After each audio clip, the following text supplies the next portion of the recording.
recording of the meeting and call the meeting to order at 6:00 p.m. I'd like to do a roll call. Mr. Holmberg. Present. Mr. Taché.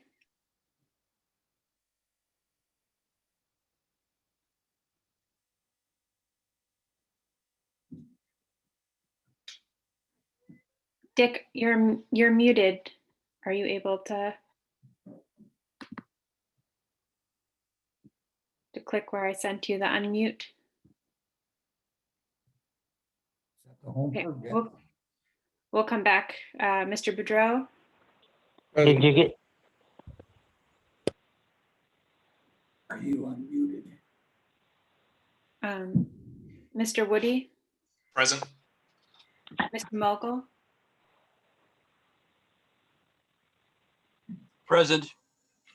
Mr. Dombrowski. Here. And Mr. Taché. Present. Thank you. Okay. The first item on our agenda is citizen comments. I ask that folks keep things brief because we have a lot to discuss this evening. And we also received a number of written comments which are attached as amendments to tonight's agenda. Yes, Karen Parkinson. Thank you. Thank you. This is Karen Parkinson, 55 Rose Hill Road, owner of Rose Hill Farm. I'm an 81-year-old female farmer in operation for 40 years. I have no fear of retribution by speaking out, as some of my fellow farmers fear. Attached, you have another letter that I submitted earlier. Good evening. I will take my 3 minutes to again point out to you the apparent willful negligence to not follow state of Connecticut recommendations to have an open forum with livestock farmers. I implore you to add this under new business this evening as a discussion item. There must be a valid reason why this has not occurred. COVID-19 is not a valid excuse. There is also a lack of adequate female representation on this committee. Do you realize that the majority of livestock farms in Ledyard are owned and operated by women? I can list at least 10 that I know. You could easily have a Zoom meeting with them, or perhaps you could give us equal time that some of you have spent privately discussing these regulations with Mr. Woody. Farmers pride themselves with managing productive manure piles or compost piles, being careful to add only the correct combination of materials, thus producing rich fertilizer. If a careless wannabe farmer who thinks he knows it all adds the wrong combination, a smelly stench results. This attempt to overregulate our farms is similar. The stench is overwhelming. Adding a few livestock farmers could quickly remedy this. Tonight, you should start by 1, draw a red line through all the proposed draft changes. Number 2, call for an open forum with livestock farmers. And 3, request the town council amend the composition of this ad hoc committee. I would recommend removing 1 planning and zoning official, the economic person, and replace with 2 livestock farmers. This would lend to an equal representation. Thank you.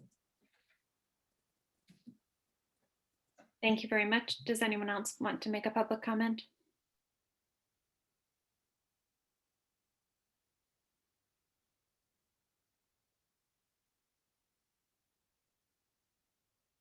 All right, we will move on to review and approval of the prior minutes. Would anyone like to make a motion to approve the minutes? I make a motion to approve the minutes as submitted. I'll second the motion. All in favor? Aye. Aye. Aye. Anyone opposed?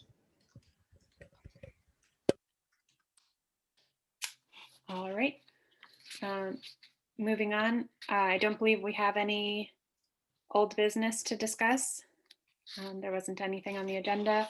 And so the new business would be moving forward with editing the proposed regulations. I'm going to share a Word document.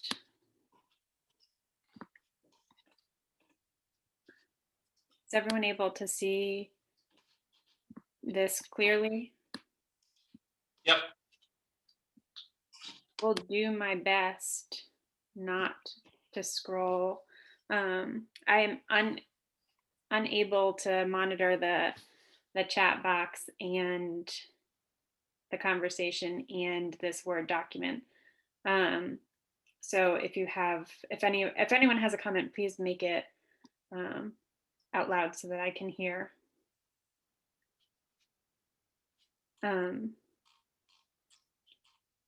Does anyone have comments on any of the deleted items of the draft? So I'll just make a comment that as you go through the deletes, the vast majority of the deletes are just reorganizations. So the first part here in section 2.2, which is the definitions, the proposal included essentially lumping all of the agricultural terms into one place. So that required modification of the definitions, relocation of the farm stand regulation, relocation of the home husbandry regulation, and relocation of the farm sign regulation. The only sort of actual delete was from the home husbandry section, and that was essentially all of the regulations in there that were species specific stuff. And the proposal was essentially to try to get away from trying to regulate per species stuff. But since we've already sort of talked about, this committee doesn't want to address home husbandry, we can probably ignore any of those changes anyways.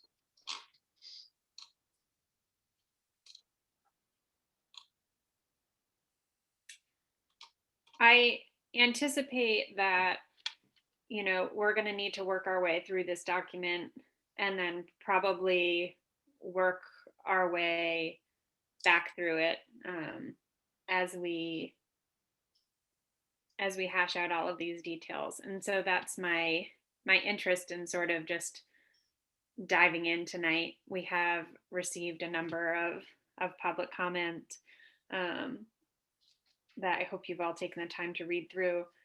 It's provided lots of evening entertainment for me this past month. But I think, if we can start to just to work through it.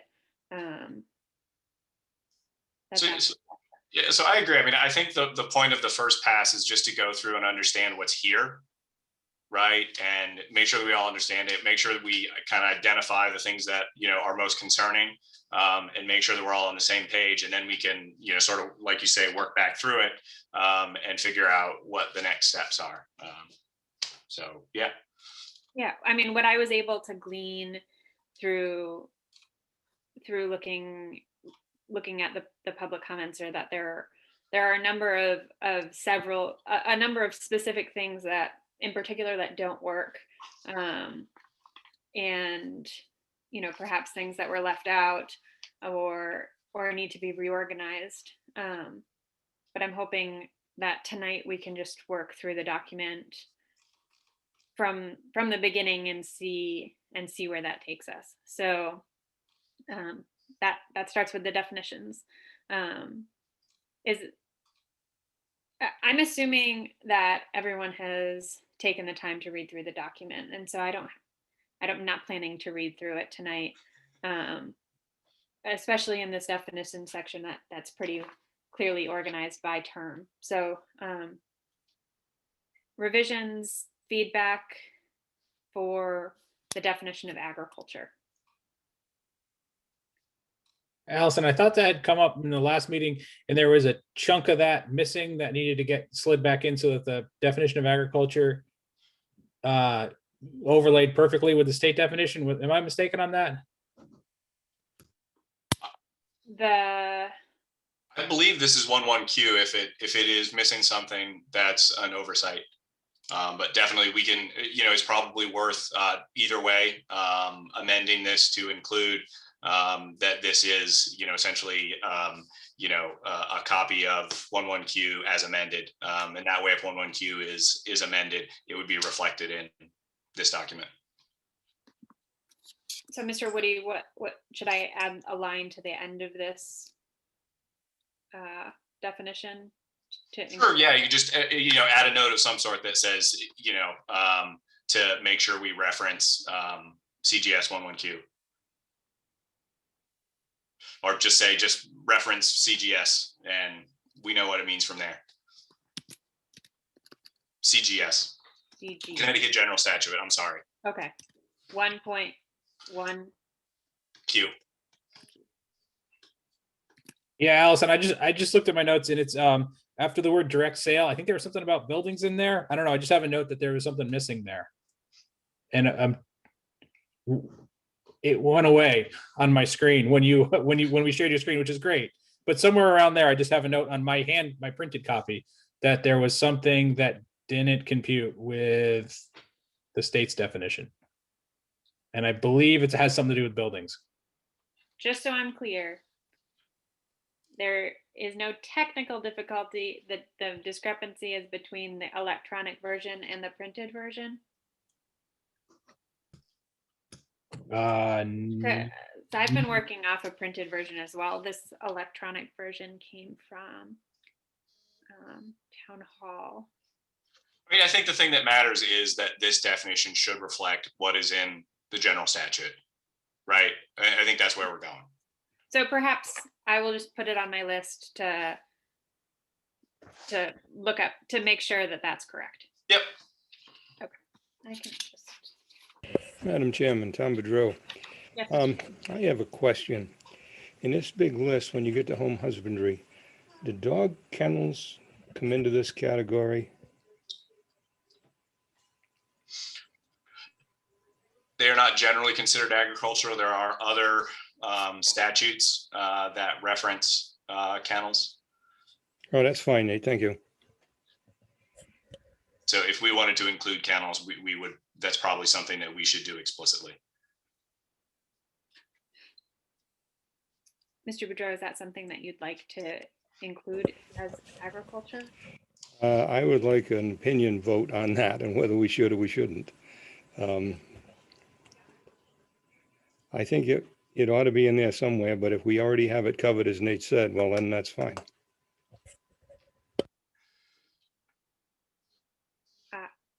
Would you like me to call a vote? If you like. Okay. Madam Chairman? Yes, Hi, this is Liz Burdick. Can you hear me? I can hear you. Hi, everyone. I'm sorry, this is my first meeting because I'm recovering from back surgery, but I just wanted to note for the commission, typically kennels are a separate regulation unto themselves versus being included in agriculture. If you guys wanted to include it in agriculture, we certainly can, but most towns have regulations regarding kennels as a separate supplemental regulation. That's it. That would be fine then if we've got it covered. Don't worry about it. Ms. Burdick, is it currently covered in Ledgered? I do not have my regulations in front of me. I'm at home, but we do have some discussion of kennels, but certainly if there needs to be regulation amendments for that, we could do it under that section. Okay. Just because with kennels, there's a lot more going on. There could be classes, training, boarding, grooming, doggy daycare. There's a lot of different things going on. So it's entirely up to all of you. Mr. Boudreau, if it's okay with you, I'd like to learn more about kennels before we vote on whether or not it fits in here. I think you got a good plan, Allison. Let's go with it. Yeah, and just for reference, we do I have will both write the- it. I'll make a note and we can discuss it at the next meeting. Yeah. I feel like I need more information because that's not part of what I had read through for tonight. We currently do, the zoning regulations currently do have a definition for kennels, and they are in the use table. Just for reference. Okay, so we'll table that vote for the next meeting. Anything else to discuss as part of this definition?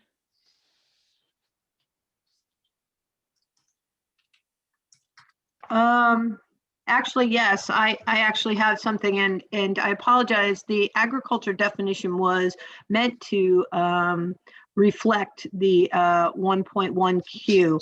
I can tell you one thing I added at the very end of that definition, because I thought it would, sort of fit in, was for the purposes of these regulations, the term agriculture also includes the uses of horses, and what I wrote from there. I don't believe that last sentence is actually in 1.1Q, but I did add it so that horse farms were also included. So just wanted to throw out there some thoughts of someone who actually, worked with the commission trying to put this together. I saw it in another town's regulations. I thought it was worth adding. Allison, I'd like to say that we stick with the same definition we have in the present regulations dated February 2019. I don't see the reason to change it. We have a definition for farming or agriculture already citing CGS 1.1Q. Let's use it. Why change it? How is it different? I have so many. We were just told it was different by adding another sentence. Okay, so you would like to delete this sentence? I'd like to keep it the same as it was in the original regulations. Oh, I don't have a copy of that, so it'd be helpful if you could read It's it. it's actually in the struck out version, Allison, at the beginning. It was Paul- struck out. yeah, Paul's actually right here. That's what my note was about. I just looked back at it. The original version, where my asterisk I'm gonna was, scroll, so just close your eyes for a second. Okay. Right there. yeah,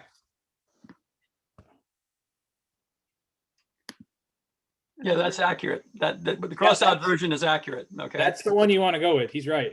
right. I would agree. Let's uncross that one. Go back to the regulations we have in place.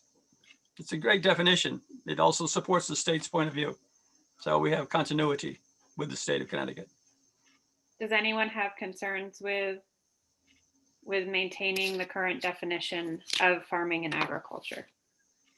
I think the same note should just remain, that what matters is that we want to make sure that we have the 1.1Q definition. And so I don't know offhand if the struck out version that you were just looking at matches 1.1Q or not. I think the intention is match 1.1Q, right? That's what we're going to do, is we're going to match the general statute. And so, and I just don't honestly know if the struck out version is an exact copy of that or not.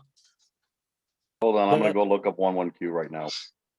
Yeah, that'd be a good reference, because the part that caught my eye, the difference between the struck out and what's written there is the term farm includes farm buildings, accessory buildings, nursery, orchards, hoop houses, etc. It goes on and on from there. And I think that's really important when we're looking at zoning regulations, to have that in as a definition of a farm. That's why I had the note. I was like, there's something different here. I had an asterisk in my hand copy. That's what it was. So I don't know if that reaches 1.1Q or not, but I think having definition of farm buildings in there is important. I agree.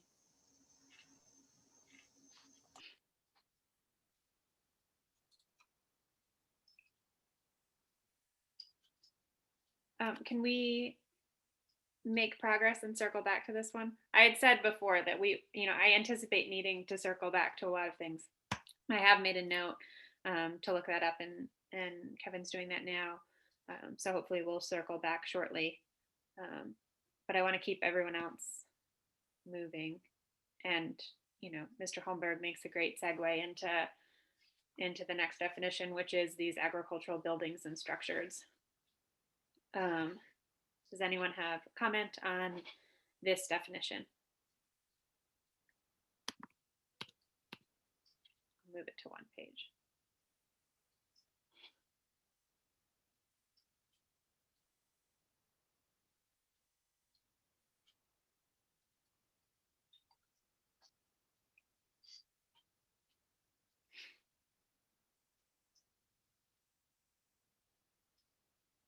So if we're talking about both buildings, sorry, please.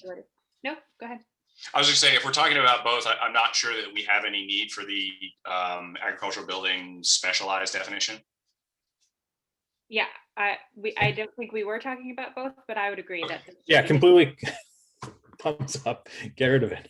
Can we delete? Does anyone want to keep the agricultural buildings specialized definition? I don't think it needs to be. Okay, I can't see everyone because I'm sharing my screen. So if you're saying no, say no with your voice. Otherwise, I'm gonna. No, I think you delete it. Delete it. Excellent. Agricultural commodity. So I'm also assuming we're good with that basic definition of an agricultural building for now. Actually, in the 1.1Q, they do define farm. The term farm includes buildings, farm buildings, and accessory buildings. And then it goes on to say the accessory buildings, accessory uses are synonymous. So basically, what we have already in farming as agriculture combines these two things. In which case, There's no need to separate. this definition is not needed. Yes. Does anyone disagree with that statement? I would tend to leave it in because the setbacks are based primarily off of buildings and structures. And so all this does is make sure that we understand that the agricultural building may be different from a house or a residential building on a property. And so all it does is make sure that those two things can be considered differently. But that's quite a different statement, Nate, than what is said there in agricultural building and structures. While you're saying something that I tend to agree with, what this says is a little bit different than that. So I think your definition, as just recently put, is more clarity than what is stated in the terms right there. Is there a way that we can modify this definition to express that clarity? I don't know what was more clear, so I don't. You'll have to explain. Help me out, Paul. I'm not sure what you meant. You were separating setbacks for houses as opposed to setback for farm buildings, hoop houses, et cetera, and that's quite a bit different. So that was your clarity. All this does is this just makes sure that there is a separation, right? That you wouldn't necessarily consider every structure that is on a farm an agricultural building. Right, it's saying that an agricultural building is a building that is on a farm that is a part of the agriculture. I mean, I don't think this is a big deal either way. Nope. I would leave the definition in just because I think it's clarifying.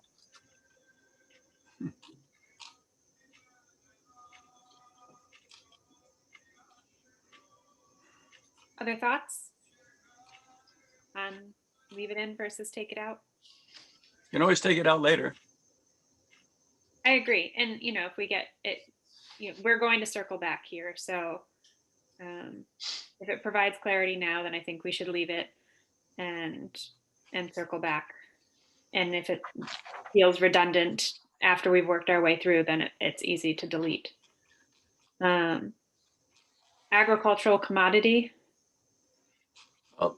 Commodities are farm products, and farm products are more than just what's grown on the farm. In other words, you can modify a product, you can value add a product, you can actually make a grape into wine or port. In other words, you could use a distillate as well. So there's several steps in the progress from producing a grape as opposed to producing a final product, as with cider or as with apples. I mean, are we producing apple pies or are we producing just apples? In other words, if you say a farm commodity. So the definition includes both the raw material as well as any processed part of that. It doesn't make any definition about an intermediate processed. No, but you're saying a finished product. See, again, clarity. In the statement here, it's very, I say, glib. I'm going And to what scroll you're down. articulating is much more clear. All it says is any such product that has been processed by a farmer. Okay, now it's moved on from something else I was looking at. I'm sorry, because Yeah, that's tough. We got a reference there. It says agricultural commodity is the same as farm products. And I thought it might be helpful if I scroll down to read the definition of farm products. And I apologize that I did that without clearly articulating it. And so,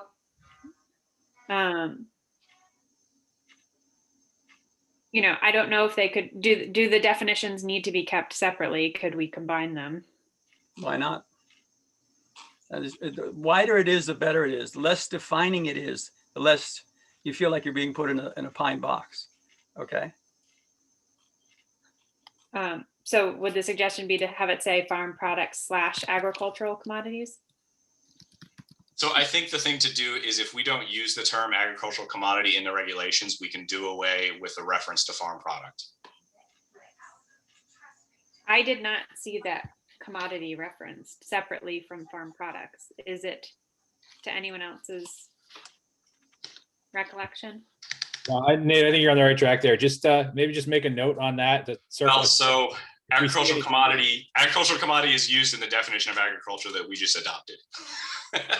Yes, I have it in my notes to just cross it out. So keep it, I would say, keep agricultural commodity, refer to farm products. We're good.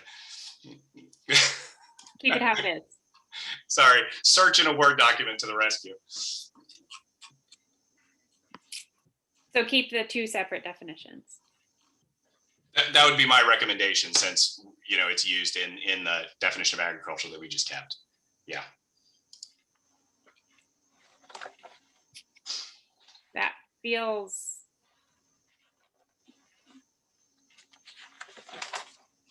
not helpful to me, but that's okay. Not at all. We can circle back, I guess. I don't understand the point, you know, why wouldn't we just define them together?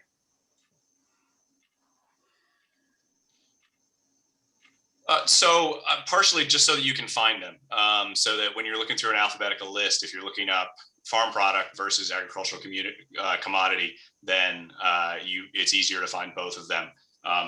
You know, again, I don't have strong feelings either way. It's kind of an organization thing, so it doesn't feel horribly important, but I'm happy to go with whatever people like here. You know, It seems to me if you could search through a Word document instantly on your computer, that this doesn't need to be set out like this, unless it's just going to be a written document. It's just going to be both written and electronic. It might be searchable based on what you have in terms of software.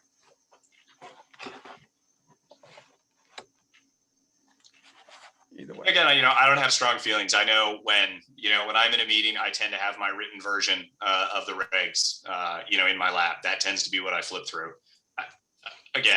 It's fine either way with me. I guess I lean towards Xing it out for simplicity's sake. Then as the chair, make the move. I don't think you're going to get any complaints from anybody, so go for it. Does anyone have any complaints? I'm not interested in making decisions. Oh. Get rid of it. Yeah, it's fine. And so just add agricultural commodity as a / to farm product, and we're good. Why don't you put a star by it and come back to it a little bit later? And you can always delete it once we come to a consensus on this, because we haven't gotten all the way through the document. We should delete it, and if we need it, we can add it back in. Will we remember though? Will we remember? I'll make it a special color just for you. It'll be green. Oh yeah, green. Oh boy. You know, I guess, you know, when I read through all those public comments, it seemed like the biggest theme was like folks feeling like things were perhaps overcomplicated or that they didn't understand part of it. And so, my interest in simplifying is to make it easier to read. We'll move on for now and we can circle back. Aquaculture. So yeah, these next two sections, right, were pulled out of the agricultural definition. So that again, so essentially, so they were findable. I think in the crossed out version, these are now at the bottom of the agricultural definition, correct? Correct. And if they are, then I'd probably recommend getting rid of these if we've got them in the long form. I would agree. It's defined as part of agriculture. I don't see the point in having it defined again. Can I cross it off or do I need to make it a special color for anyone? I recommend deleting it. A farm. I have This is the same as oh, sorry, go for it. Are you talking about aquaculture? Because I was moving on. No, we're moving on. I'm on board. I have concerns about this statement here in zoning districts in which a farm is allowed. It's my understanding that farming is currently allowed in all zoning districts. Correct. Correct. Could you go to light green maybe? Light green for Mr. Mogul. Please. I aim to please. Oh my. So the only comment I have to make against that is that right now, the regulations allow farms to be in any district. But if some future zoning planning commission decides to change that, it kind of gets, I'm not saying, and I'm not advocating that at all, but I'm just saying the reason I think that needs to stay in there is just to further define what the regulations say elsewhere. So if something changes in the regulations and we don't say where a farm is allowed, you have to refer back to, it gets to that circular reference thing. We already do say it's allowed in all districts. But And what if remember, it- Ledyard well, what- is 40 square miles. Paul, let me finish, please. All right, go ahead. Okay. If the regulations were to change at some future date, But they're not. wait, you're not listening to what I'm saying. If the regulations that don't include agriculture change and zoning and for some reason 30 years from now decides to make a change, what does that do? That's my Yeah, no, that's why it's there. I mean, and that's a pretty common zoning boilerplate to reference to say, look, in districts where this use is allowed, condition, and it's exactly to protect from that case where you change the regulations in the future and you end up with some weird dangling regulation. Let's wait till we change the regulations in some future time. But We're not changing the regulations today. Because we're trying to prevent that from happening in the future, right? So that when the regulations do get changed and this gets missed, right? Leave it alone. Leave it alone. No. I guess if our goal is to write regulations that, allow and encourage farming, then we would want regulations that allow farming in all districts. Correct. Like they currently are. Exactly. For me, it would feel, zoning is currently allowed in all districts. I wouldn't want to leave room in our definition to allow farming to not be allowed in a district. So this isn't prohibiting that. This is not what that is. To Nate's point, this is a boilerplate that is for a use standpoint that gets put into the zoning regulations that basically just say it's allowed in, that this use is allowed in the districts which other part of the regulations say it is. That's it's just a reference back to. I'm not advocating or saying, I'm just making a point that what we want to avoid, that if a future regulation change happens, that none of us are around for. Okay, and the only memory of any of this happening is the minutes in this recording that's happening right now. And nobody goes back and looks at it and something changes. The zoning regulations become deficient because nothing says where it's allowed. And all this does is point back to it's allowed, it's that farming is allowed. It's just it's not a, this isn't a limiting factor. The limiting factor is the zoning regulations and their overall, not this one section. So leaving this in does not prohibit or change the regulations to say it's not allowed somewhere. That is the overall arching part of the zoning regulations that's outside of this discussion. If the definition of a farm as written here were to say farming, a farm is allowed in, it were to explicitly say a farm is allowed in all zoning districts. You don't want to define the districts that something is allowed in the definitions. That's what the use table is for. Exactly. That's, Okay. so this is just a definition. This isn't a limiting. This is just saying, hey, this is a farm, this is what it is, and it's allowed, and you can do it in any zone that it is allowed in. Yeah, and all this does is say that you can have a single family dwelling, right, as joint principal uses. I mean, it does not say anything about the districts that a farm is going to be allowed in, and nor should it. We don't want to do that in the definitions.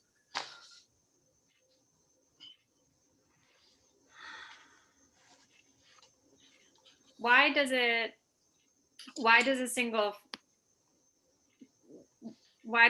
family dwelling need to be deemed to be permitted instead of just being permitted? I think that's just sort of common terminology. You know, if you know, my recommendation would be, if you're worried about that wording, highlight that as something that we can ask our land use attorney about whether that's the correct, you know, the best verbs there. So shall is important because shall means it absolutely is. And so there's no difference in meaning between you know, it shall be permitted versus shall be deemed to. But you know, when worried about that wording, highlight it as a color for Carl, if you'd like. Yeah, I guess, you know, if I were reading through it and saying any single family dwelling that may exist are permitted joint principal uses. So again, in zoning, we want to use shall because shall is absolute. And so, you know, essentially in zoning, things shall be allowed or may be allowed. And those are the two forms that you use. Right. And so this is the shall that says, no, there's no getting around it. It's allowed. And so shall is the right word. So whether be deemed is right or not, I have less feeling on. Shall is right. You don't want. Like, I'm asking because I'm trying to learn. Yeah, no. Yeah, from a zoning perspective, Nate is right. Shall is definitive and it's allowed to be done. If you put are or any other word that makes it more, shall we say, grammatically correct, it now becomes interpretive. And what you don't want to have is regulations that become interpretive. You want regulations that say, and in this case, that you can have an agricultural use and a single family dwelling on the same parcel, and that shall be permitted. That's basically what you're trying to say with this. If you put the words are, can, now it becomes interpretive and could become up to now you're getting into where now you're getting the lawyers involved to say what the word is. I guess it's not the shall that I was like wondering, it's the deemed to be. Because if it said any single family dwelling that may exist shall be permitted. And I think that there you go. So if you just get rid of deemed to be, leave shall be, but and just so in that way it reads both agricultural and any single family dwelling that may exist, comma, shall be permitted as joint principal uses. Well, that's a home occupation permit. That's the definition of it, really, if you think about it. Not if you're calling it a farm. That's true. Yeah. So we're not talking home. We're talking that if you have, and Allison, I'll use your property as a prime example. You have a single family residence and you have a farm. That is a permitted use. And that's what that's what you're trying to say in the definition is that even though you're a farm, you can still have a single family dwelling, and both uses are permitted. And But the principal. word, and our principal uses, exactly. Right. So that's what you're trying to say. So to your point, deemed to be is kind of ambiguous and it doesn't fit in the sentence. But if you change it to the way that I'm suggesting it, now it becomes much clearer. Yeah, I feel like that feels clearer in my mind, but does anyone else have comment on that? Mr. Mogul, I saw your hand raised. I think that if you're clarity about the shall, the commas, a single family, I agree with you, shall be permitted joint principal uses. It was a better, more clear definition. The deemed to be is deemed by who and by why and how come. That's just too many questions. It's open too far. But this is clarity. Let's leave it there. Okay. If you insist. I do. Can we move on? Farm, comma, accessory dwelling unit.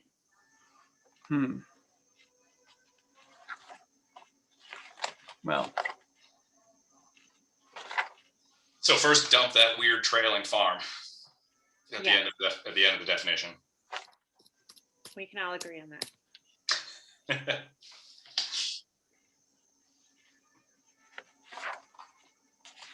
Now remember, this is just defining what an accessory dwelling unit is.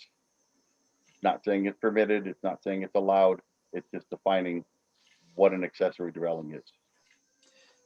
what if the word dwelling were removed and accessory building were added? In other It's words, not an accessory building, it's a dwelling unit, which is different from a building.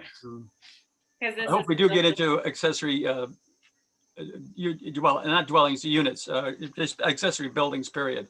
That would be very helpful. Are you seeing that as a current definition? It is a current definition in 2.2 right now. If you go to the regs.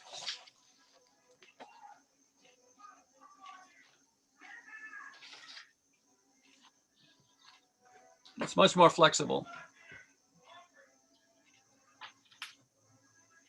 Well, so the reason that this is in here, right, is that the current zoning regulations don't allow a detached accessory dwelling unit, right? So they don't currently allow detached ADUs. So if you have an ADU, it needs to be a part of the primary structure. And so these regulations carve out an exception for that when they're on a farm. And so this creates a separate category for an accessory dwelling unit on a farm. That's why this is here. Nate, what happened to the so in principle this line's fine. I'm just looking for some background. Whatever happened to the second residence if you had more than 50 acres? Does that feed into this? I remember something about that.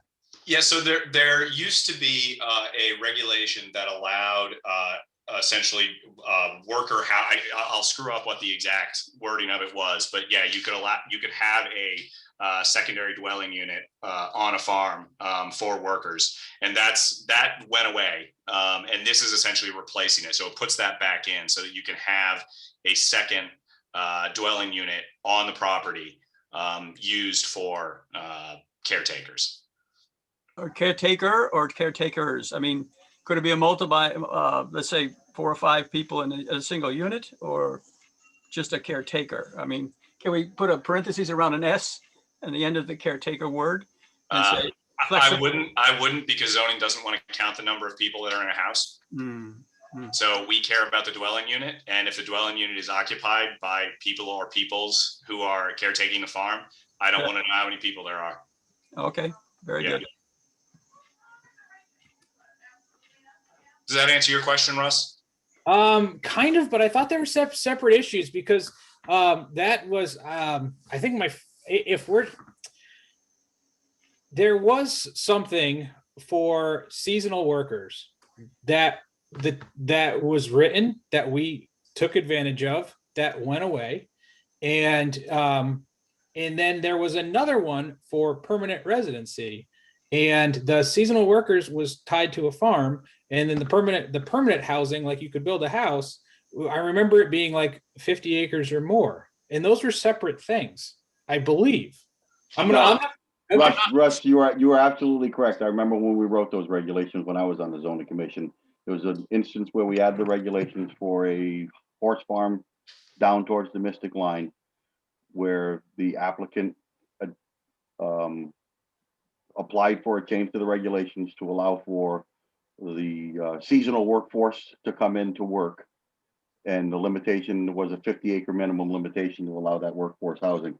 I think where Nate and the commission originally were going with this is just basically going, we're just going to call it a dwelling unit, however you want to call it. And then the define for acreage can be picked up somewhere else.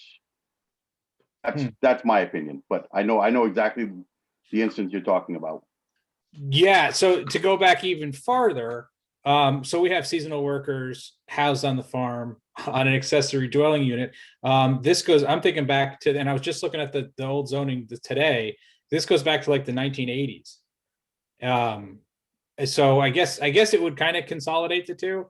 It would be almost nice to have them separate. Well, So what is there? I don't see what part this ADU wouldn't capture in those uses that you're talking about. So if there's right, because whether or not they are seasonal, so I think one thing that we could consider here is caretaker may be the wrong word. Well, and that may be part of the confusion, because that's really meant to be, it is used by someone who is, a caretaker or working on the farm. And so that may be, caretaker could be the wrong word there, and maybe that's the confusion. But this is certainly should capture, whether it is seasonal workers, whether it's someone who lives there year round, it should capture all of those cases. What would you use instead of caretaker? I mean, well, I would use caretaker / seasonal workers. I don't think it even needs to be seasonal, does it? no. Yeah, that may be a good thing to think about what the right word is there, or if that requires a separate definition. I think that's one of those ones where we all know what it means, but we may not be well defining it. Certainly 30 years from now, as Mr. Dombrowski pointed out, may not be remembered as we define it today. Yep. So yeah, I'm just kind of curious, what happened to what happened to that 50-acre, you can build a second house for your workers? Is that gone? Because I didn't even see that in the previous regs. What happened there? I think that went away several versions ago. Yeah. And to be fair, we a couple of years ago, I forget who it was, but someone came to the commission who wanted a caretaker for his horse farm. And we realized we didn't have that regulation anymore. And so that's, again, part of the motivation behind putting this back in, to make sure that we do have it. Okay. Yep. And this would be on a much smaller acre limit, right? This would be, a 3 or 5 acre limit, depending on what, we decide to do here, instead of the 50 acres. But that would be defined in the regulations as far as the limit, what the requirements would be, not in the definitions. I agree that we can discuss those logistics later. And also that we could circle back to this definition once we discuss the regulations that it pertains to, and fiddle with the wording if we need to. Does anyone have anything else to say before we move on with the intent of coming back?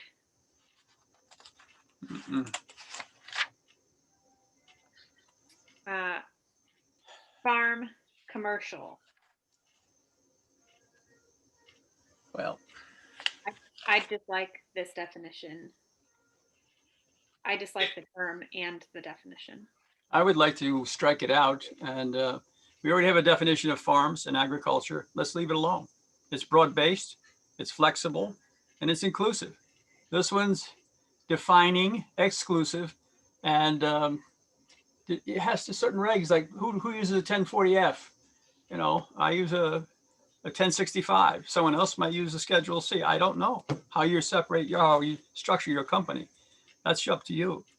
So, and so I agree, and I think we can definitely circle back to this at some point. I think the thing that matters, right, is with these regulations and almost any sort of regulation like this, where we're explicitly allowing a large class of commercial uses in largely residentially zoned districts, we want some way, right, to tie these uses, what we're allowing, to legitimate farms. And what the correct definition for that is something we've struggled with. And so I think that, a good definition of that from this group is pretty important. And the 1040F comes from Preston's regulations. But you tell us what the right thing is there. And I know Mr. Mogul has had a couple of thoughts around state qualifications that might make sense here. Well, basically, the state regulations require you to make $2,500 a year to qualify for a sales tax exempt. In other words, when you go to buy something, you're tax exempt, say, whatever it may be. That would be a way of defining that you're a commercial farm. And that again, the state defined it very loosely, very low level at $2,500 to get tax exemption. I think if we stay flexible and in line with the state, we would do ourselves a big favor in having less problems with particular with concerns among the farmers here in Ledyard. Again, the continuity with the state would be helpful. And I'll leave it there.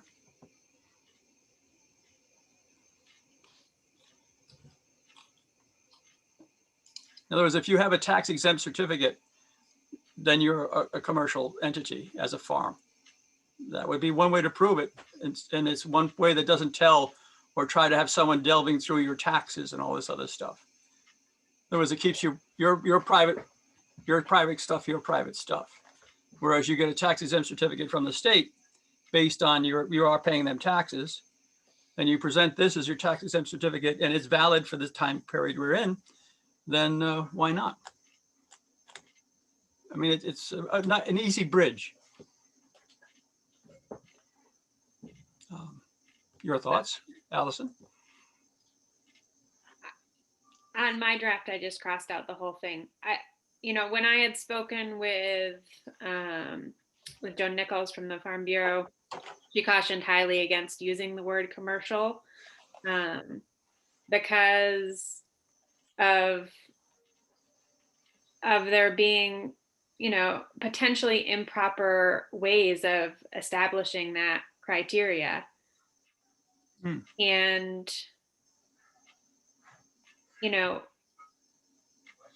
if ultimately, as we get through this, farmers are needing a special permit to do so many of these, quote unquote, accessory uses that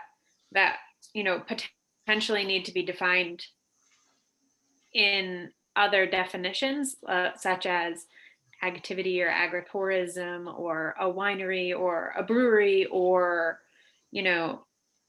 other things that seem to be of highest concern from what I've heard in terms of ambiguity in residential areas. This isn't, again, the I know we're not supposed to say complaints, but the areas that have been of concern with the ZEO have not been in farm production. And so I don't see a need to define a commercial farm beyond the definition of a farm. Thank you. I agree with you. So I think, I generally agree with what you said, with the exception of what we have certainly had problems with is parcels that call themselves a farm that are probably not legitimate farms. And so we do have to make sure that we can draw a line between those two so that we can make sure that legitimate farms that are revenue generating can do what they need to do while we don't allow the other parcels to essentially be able to do a lot of those same things. And so that's what we have to get to. And so the intention of this certainly isn't to separate out a commercial farm for increased surveillance. It's to explicitly permit a bunch of things to legitimate commercial farms that we don't permit on other parcels. So that's the intent.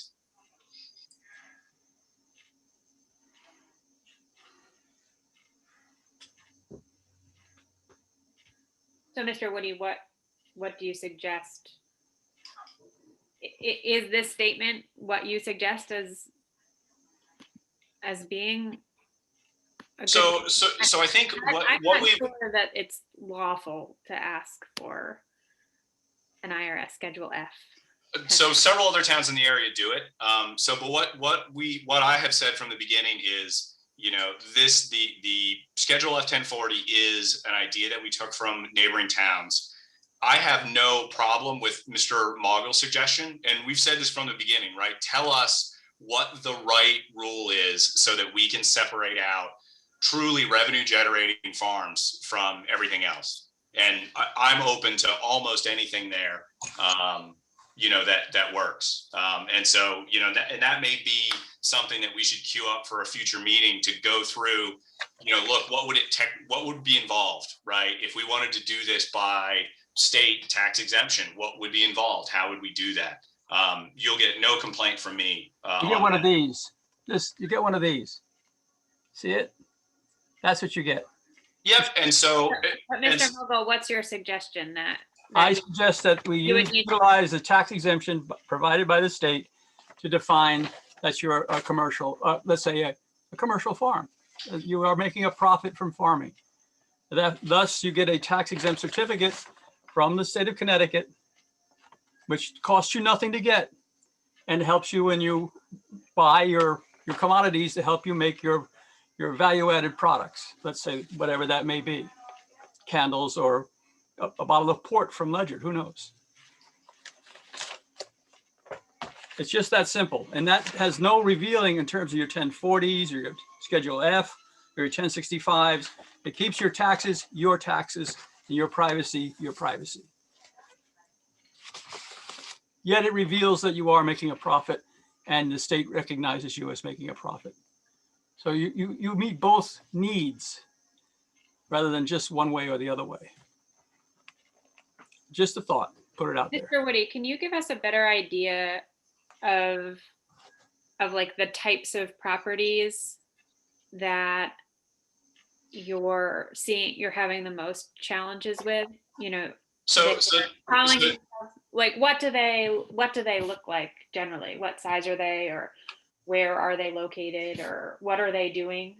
well, so right now, right, essentially, if you are over 3 acres, right, you can declare yourself a farm. Right, that's essentially what the current zoning regulations say. Right, is so that if you are over 3 acres, you are a farm, and that makes you exempt from a number of the other things that are in the zoning regulations. These regulations, as proposed, explicitly permit a bunch of commercial uses, right? So everything from recreational activities to hosting events, things like that on those properties, right? Which are largely zoned residential. And what we don't want to do is we don't want a side effect of these regulations to be that every residential property, right, is able to say, well, I'm a farm, so I have access to all of these commercial uses that are listed. Well, again, there are accessory uses by right in the current definition. So you have to be careful. So accessory means it's not principal, right? And so when you say an accessory use that is permitted, you mean a customarily incidental, right? Correct. So, and those two things are not the same, right? There's an ad absurdum argument there where if all uses are accessory, if you have a principal use, then any other use is accessory. Accessory uses are allowed, therefore all uses are allowed. That's not how it works, right? The accessory uses that are allowed are those that are customarily incidental to the primary use, which is really technical, but that is how it actually works. For this, the concern is the allowing of commercial uses on residential properties and making sure that that is restricted to legitimate commercial farms, with air quotes around commercial, if, the committee's got a better name for that. Well, again, farming is allowed on R20, R40, and R60. These are all residential areas. So it's really not clear what you're trying to do. So I agree that farming is allowed on residential zoning districts, right? And that's the desire of the zoning regulations, and the intent is to allow that. The intent of the zoning regulations is not to allow commercial uses on those residential lots, with the exception of when those residential lots are legitimate farms. Okay, I guess the word legitimate is the definition of legitimate in this context needs to be clarified. Agree. And I think that's what we're talking about here in the definition of a commercial farm, right? Is how do we separate out those legitimate farms, that should have access to these commercial uses? Again, Right. the tax exempt certificate does that. No disagreement. I haven't disagreed with that at all. I think that is a reasonable thing to consider here. I don't have any expertise on it. I want to look at it and make sure I understand, what it is and how it's issued and those kind of things. But I have no disagreement there.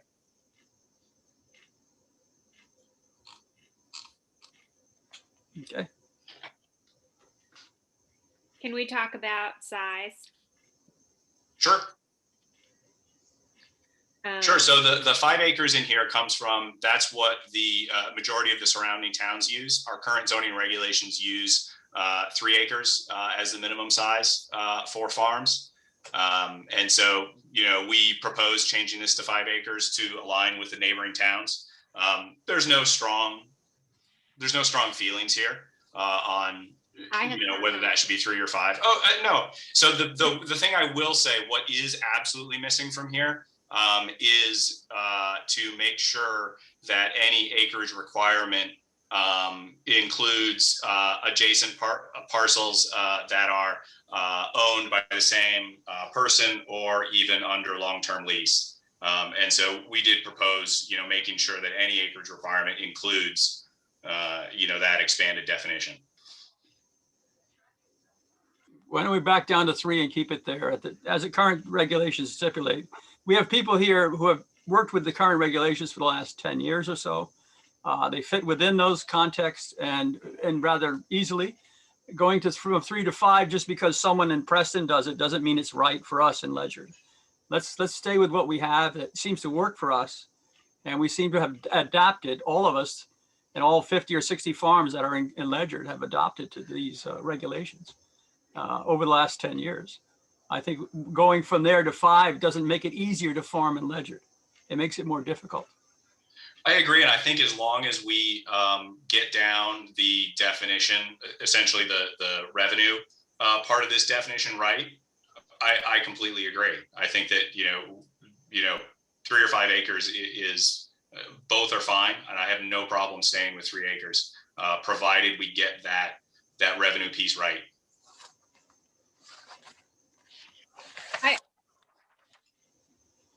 Well, I agree. I don't see any need to increase the acreage requirements, but I also don't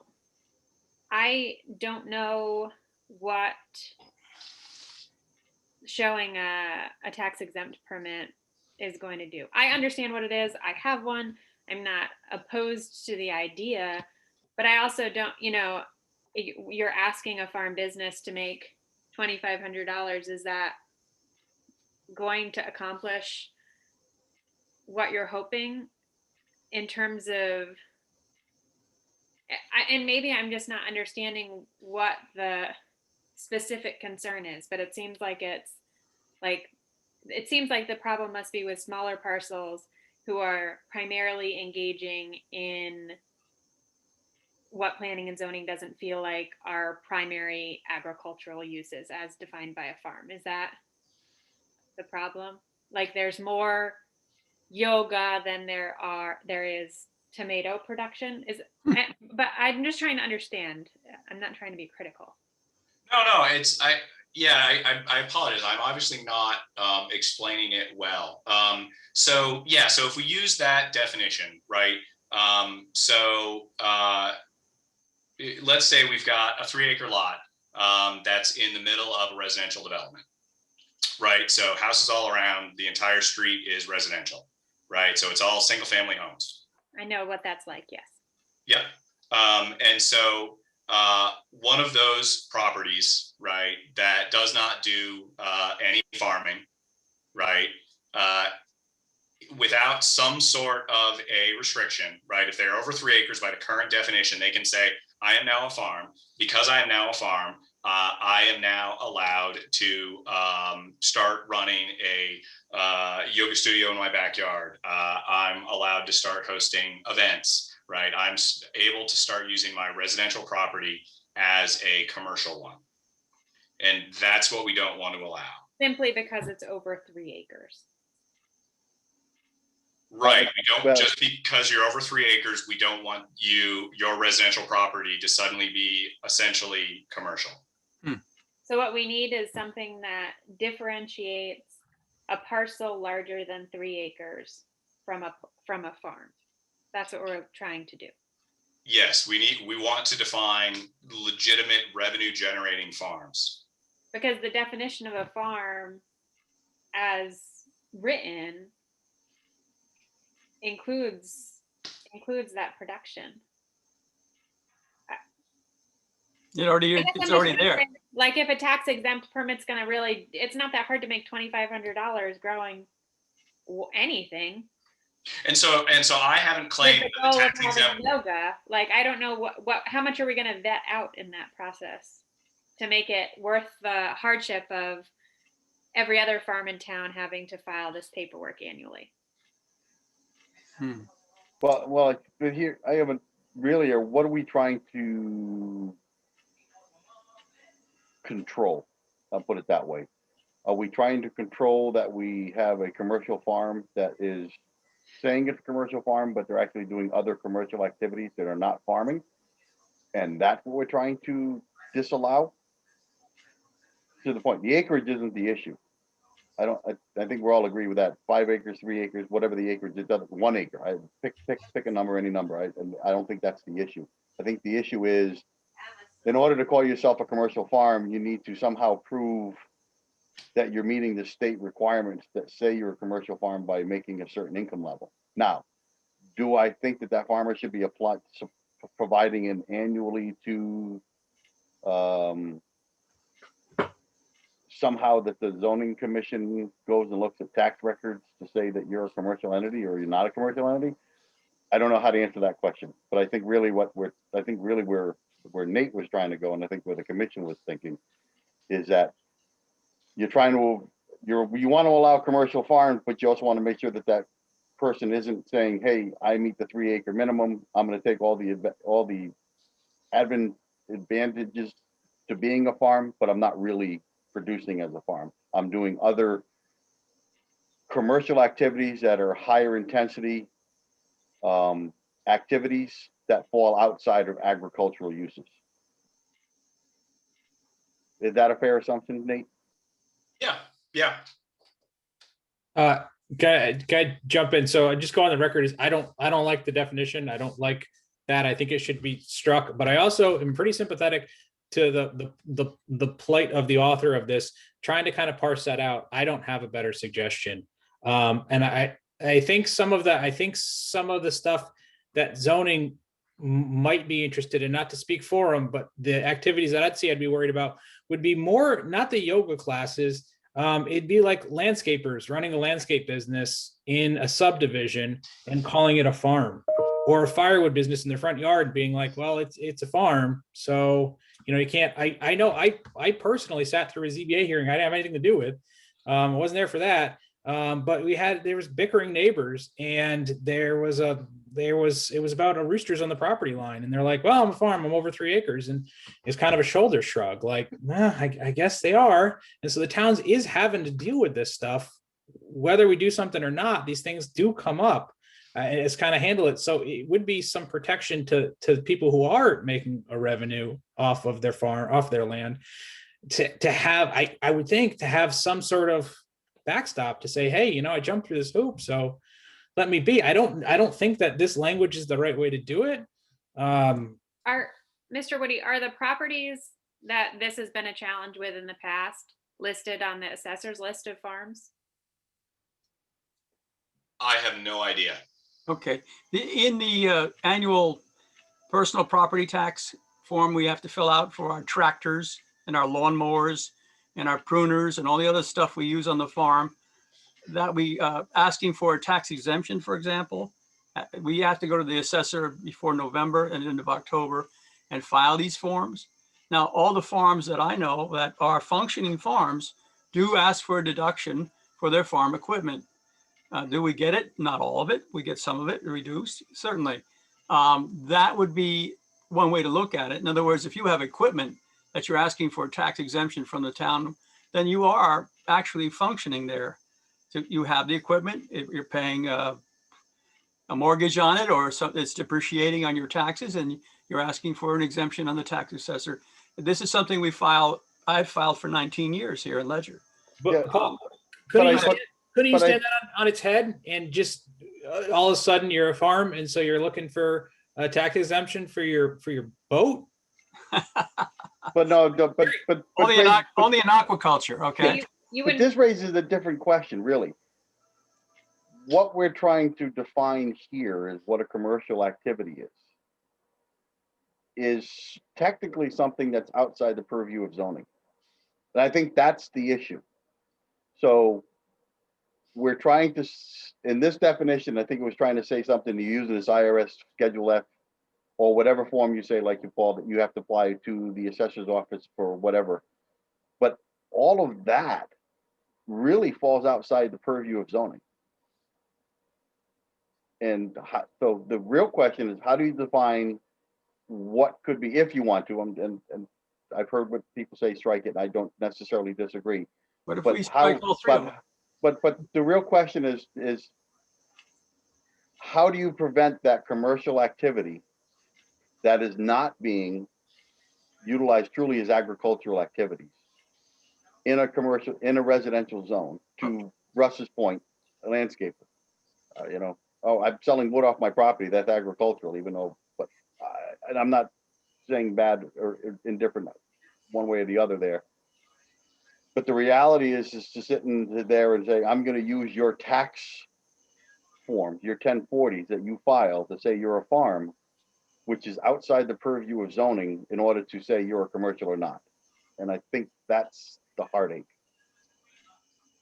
So I guess Kevin, as far as outside zoning, I think I equate it to essentially regulation statements that say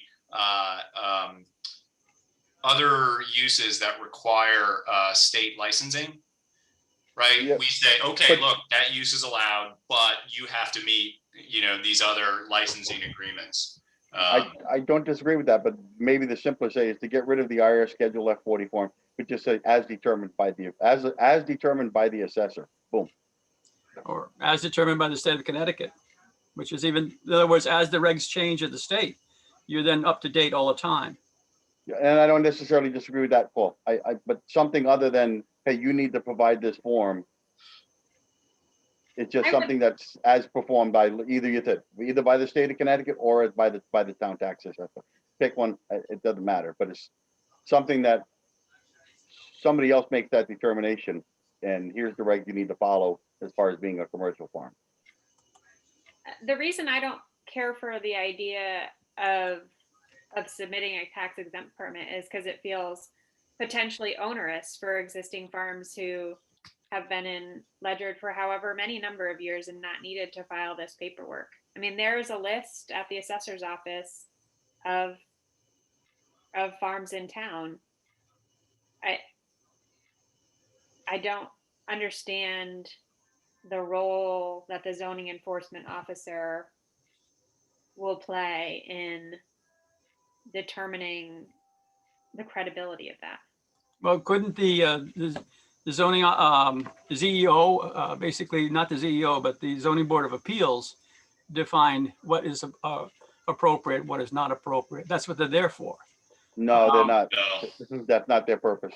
But and to be fair, this doesn't make the ZEO determine the appropriateness of Not that. the ZEO, right? the The zoning way board that of this appeals. is written is that it is approved by the assessor. And so, this essentially says that if the assessor has approved it, right, then the ZEO agrees. It doesn't give flexibility for the ZEO to decide whether or not they like the approval by the assessor.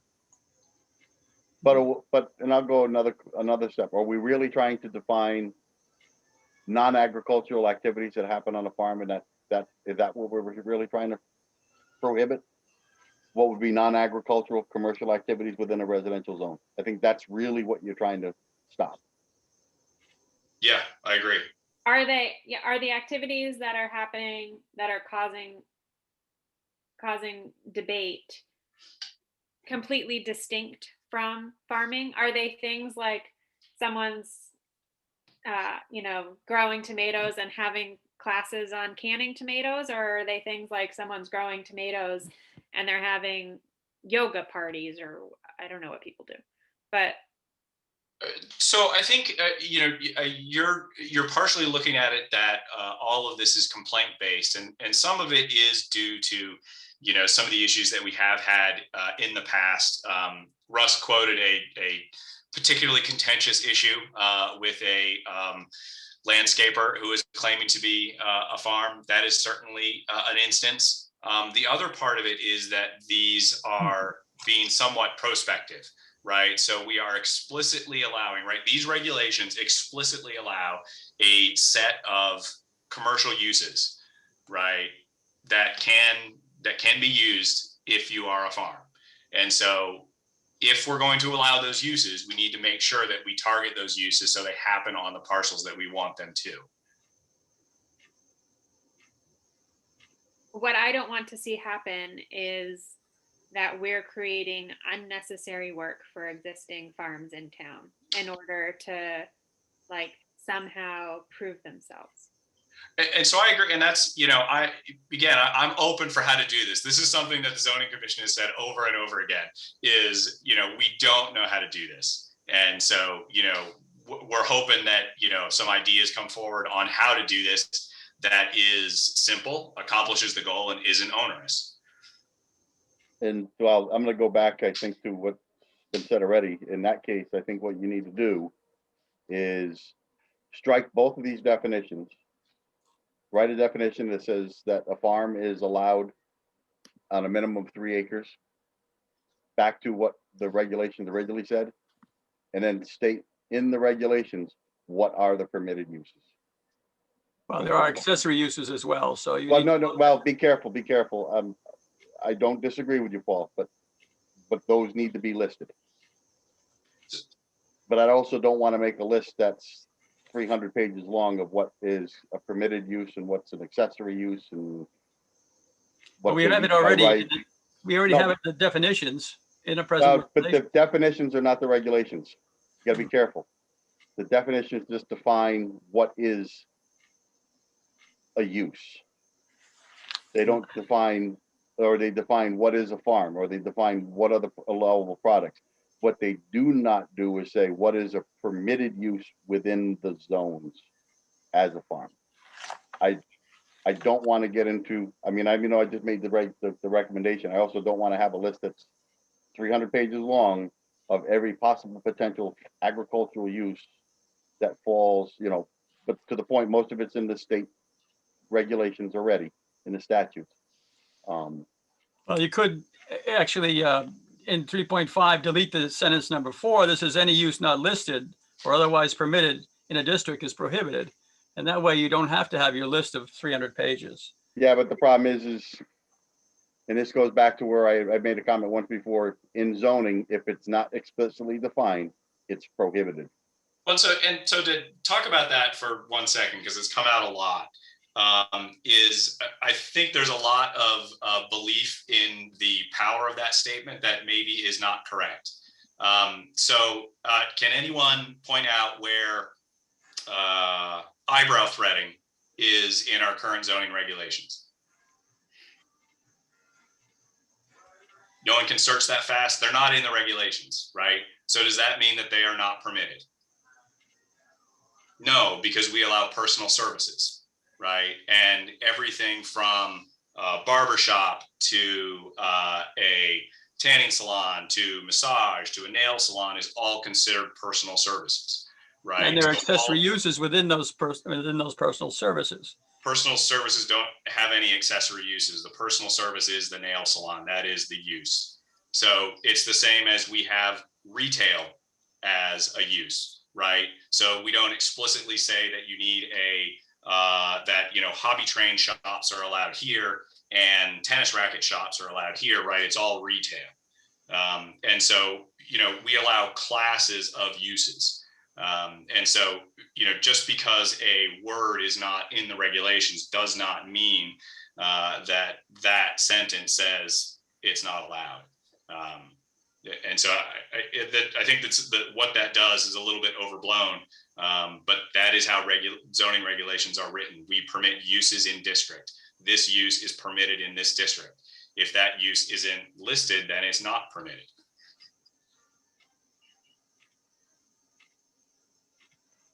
Well, that's what I disagree with. But anyway, go ahead. It's an accessory use. Never mind. We'll get to that later. Is everyone okay with striking these out for now? Yeah. Yes, indeed. Okay. Yeah, I think you can strike it. I think you can do a lot with the acreage stuff and maybe even the kind of the means testing or whatever you want to call it.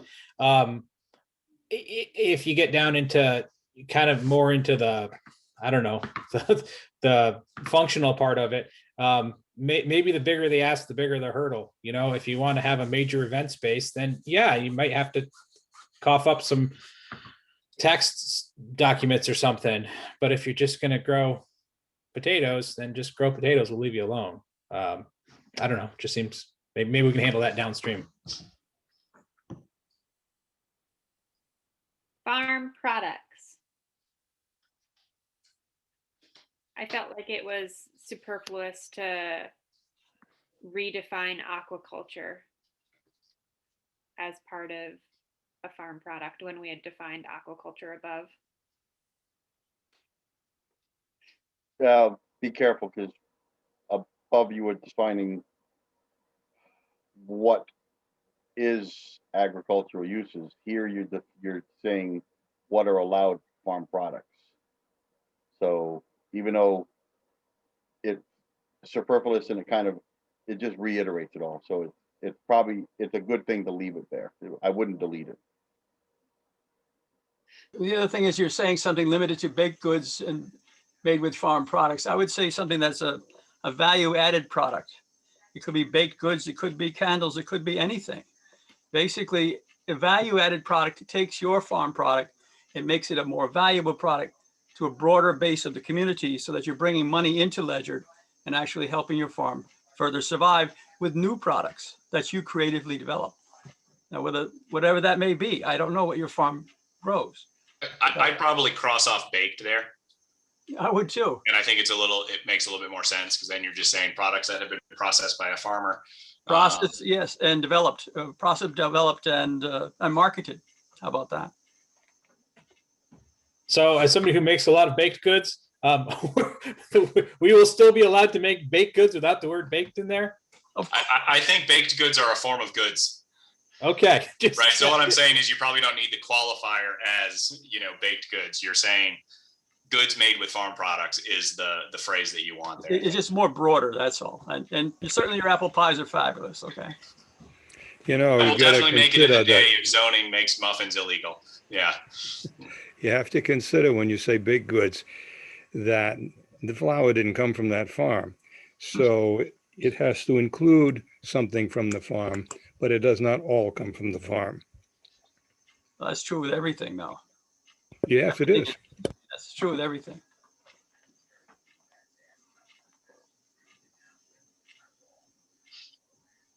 Anything else, or we'll move on? Farmers market.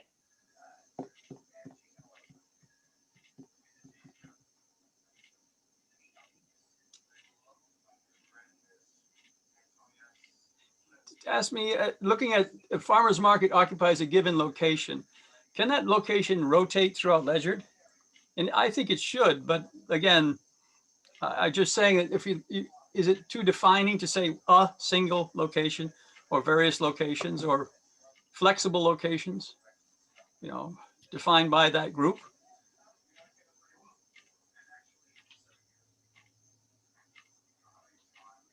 And are we limited it just to Connecticut grown products, or does it have to be a certain percentage Connecticut grown, or what is it? What do we want to do here? How limiting do we want to make it? Yeah, I mean, the definition is pretty free, right? It says that, it has to be at least 2 selling Connecticut grown produce, which means that you could have, 23 of 25 could not. So it's pretty lenient as it is now. What if you were to, sell meat or let's say fish or something caught offshore that's no longer Connecticut's waters, but you're selling it on the Connecticut market here as a component of, and you had oysters from, say, just offshore in Groton, but you also had some tuna from off, Martha's Vineyard. Oh, that's Massachusetts. Can I sell that in this farmer's market? I mean, where do we define this sort of thing?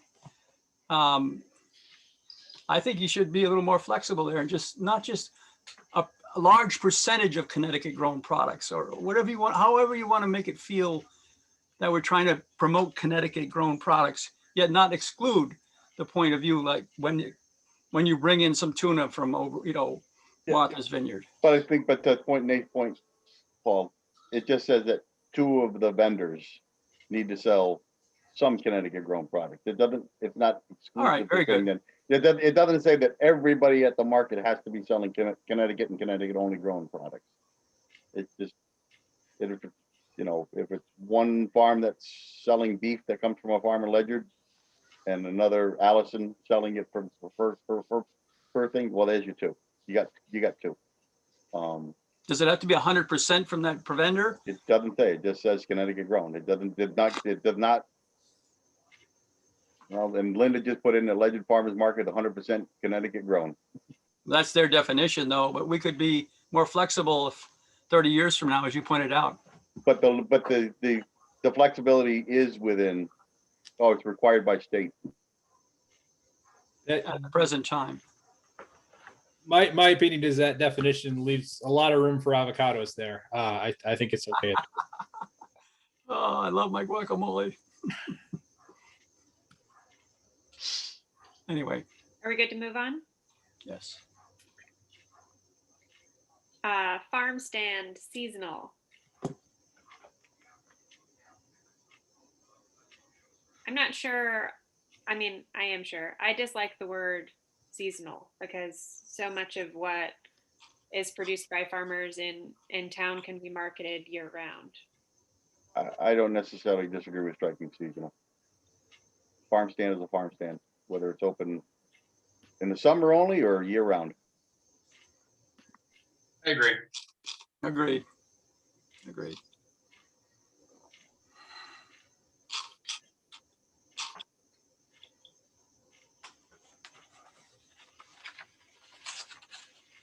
Do we need to reference this regulation?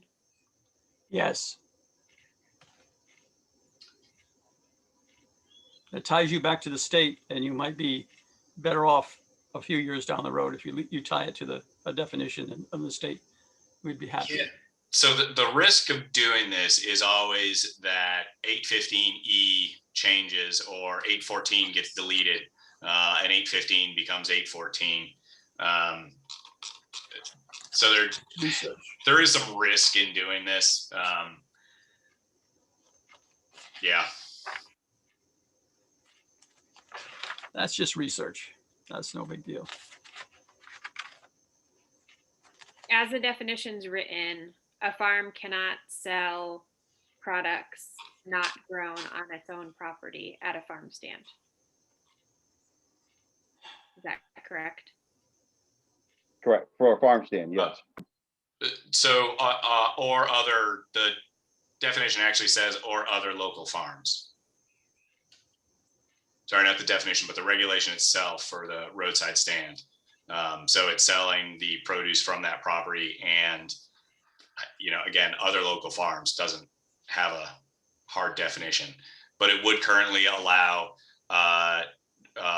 you, for instance, to sell something from Paul. It does appear to allow that. The regulations allow that, Yeah. but the definition doesn't. The way it's worded, it makes it feel, The definition specifically says produced on the owner's premises in legend.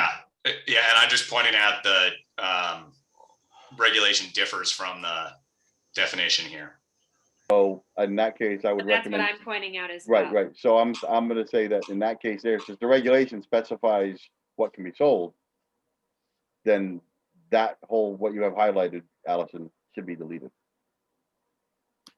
This middle section. Well, no, keep in that are sold. Produced. So it'd be a building or structure where agricultural products are sold in accordance with section. Because it's further defined in the regulation what's allowed to be sold. Building or other structure from which agricultural products are sold. So to make sure I understand this, it doesn't have to come from Ledyard, but you can't sell Nikes, right? Did I get that right? Yeah, it says agricultural products. So if you were selling agricultural products from another winery, say in a different town, perhaps, that would be fine, I guess. It's would not- ill-defined. And Yeah, how does that differ from a farm store? Not to jump ahead, but size. So a farm stand is limited in size. A farm store is not limited in size. So so you're limited to something small, and it's all you need for a farm stand is a zoning permit, but it's limited to 200 square feet. If you want something bigger than that, then you have to come in for a different type of permit. So essentially, the farm stand is meant to be small and relatively non-onerous to get, and a farm store is larger.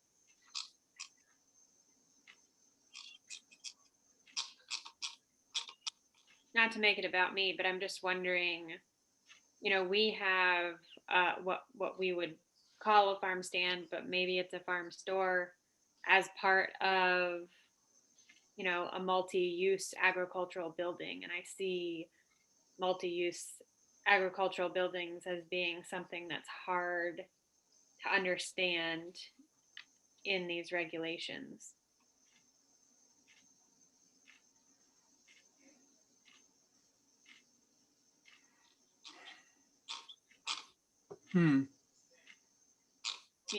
Aren't they permitted by right? I would think they'd be permitted by right, basically as a farm. In other words, an accessory use activity is permitted by right. And multi-use, what do you mean by that? What kind of use? Is it associated with selling your products or help you enhance your selling your products? Then why isn't it by right? So the But what size would that's where the size thing feels confusing. So is the confusion, the concern about when a portion of a building is being used for retail purposes? So that you have a large building, but you're only using 100 square feet for the retail operation, which should you apply for? Is that the question,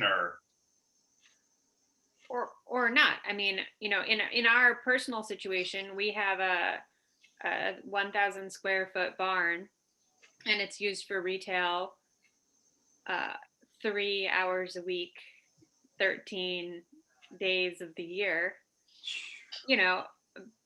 in terms of like being open to the public. But then, we're also rearranging that space to pack orders for curbside delivery. Those people don't enter the building, but it's still sort of a retail sale of farm product. But all the other days of the week, that space is used for vegetable washing and processing. Yep. So I mean, so in order to put that building up, right, you had to have a site plan, right? So The it's building was built in the 60s. I didn't put it up.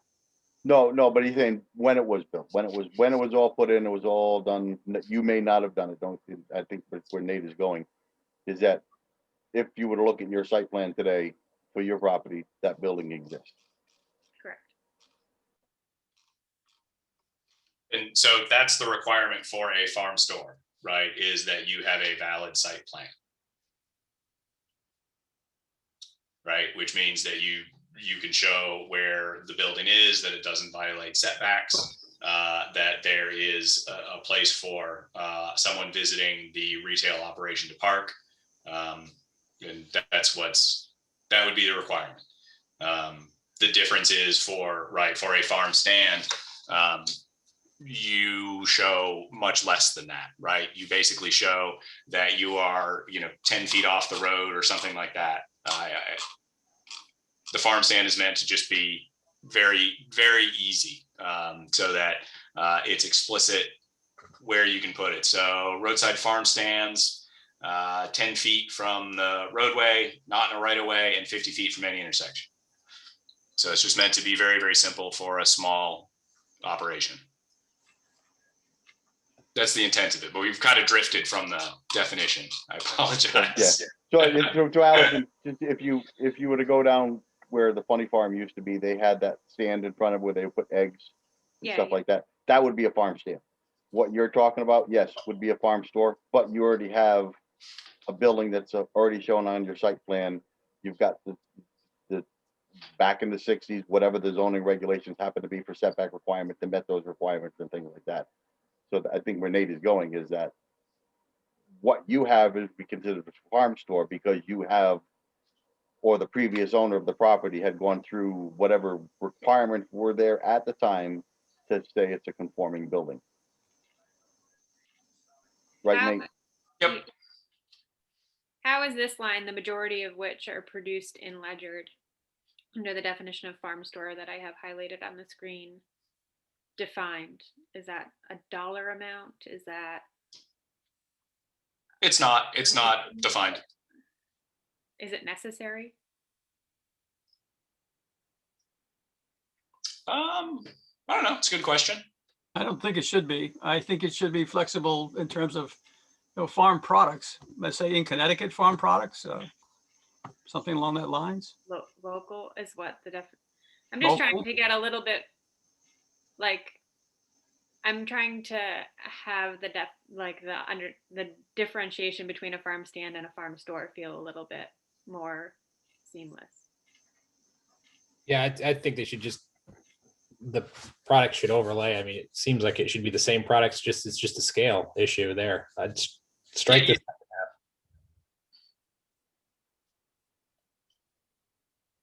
So the difference You between could- a you stand and could- a farm store is just building size in terms of zoning. Yep. So this line is not necessary. Correct. Yes.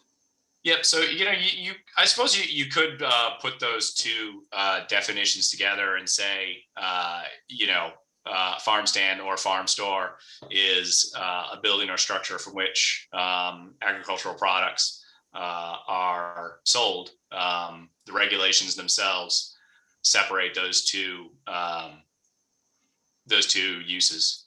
So you could do something like that if it feels better. Yeah, I think that for me anyway, that makes it feel a little bit easier to understand. So if we combine the two, we want to take out the reference to the regs, the section 8.15. Well, actually, I was going to suggest leaving them separate. Don't combine them, but just take the definition from farm stand up to the point where it says are sold.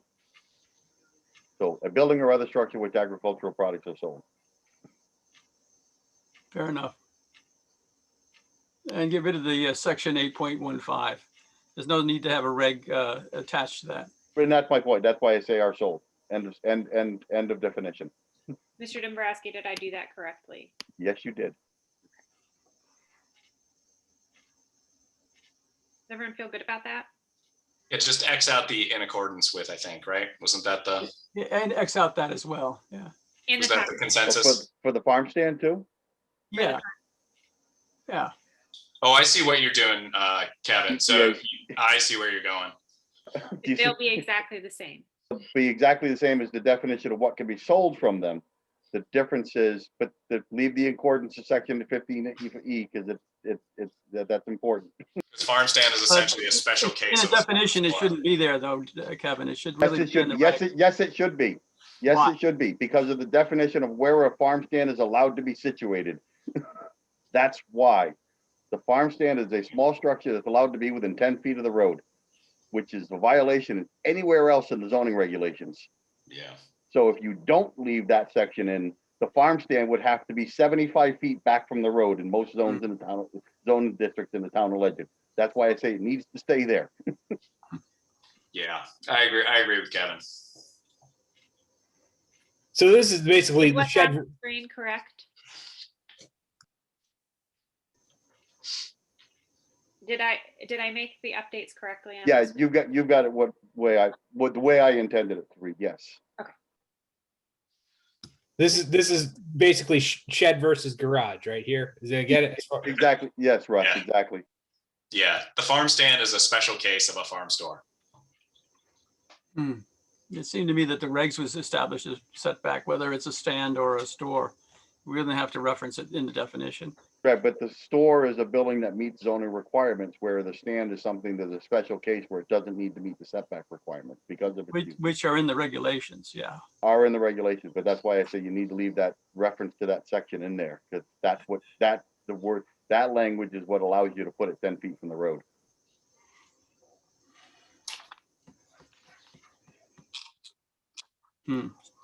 Quite circular. Mr. Mogul, are you good with moving on? Let's move on. Again, we can circle back. Home husbandry. I thought with the Yeah, we're point not of dealing with this, it, we would so. get that. So do we just skip it or? I just cross it out. We would essentially be making no recommendation on that. Is everyone good with that? Concur. Livestock.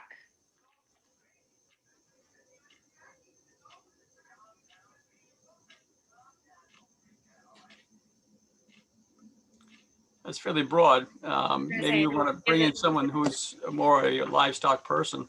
Yeah, I was just going to suggest the same thing. I don't know if we can reach out for comment on that. Now, we have a couple of people here that are Karen and Rosemary, both are members of the public, but they do raise animals as opposed to plants.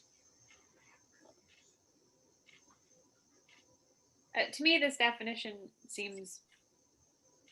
This is a very broad definition. I Yeah. mean, I don't think we could make it any more inclusive if that's our goal. I mean, the way I read this is basically saying that all livestock is everything except for cats, dogs, and what you would consider to be normal household pets and my goldfish. I would like to delete this word. Good call.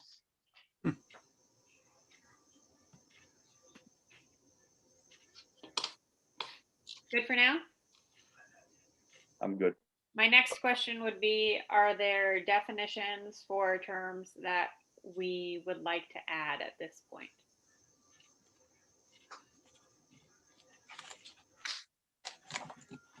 I'd like to discuss like agritourism or activities or.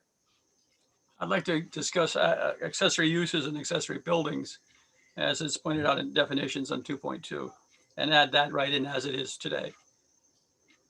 This proposal doesn't make any change to that definition. Okay, very good.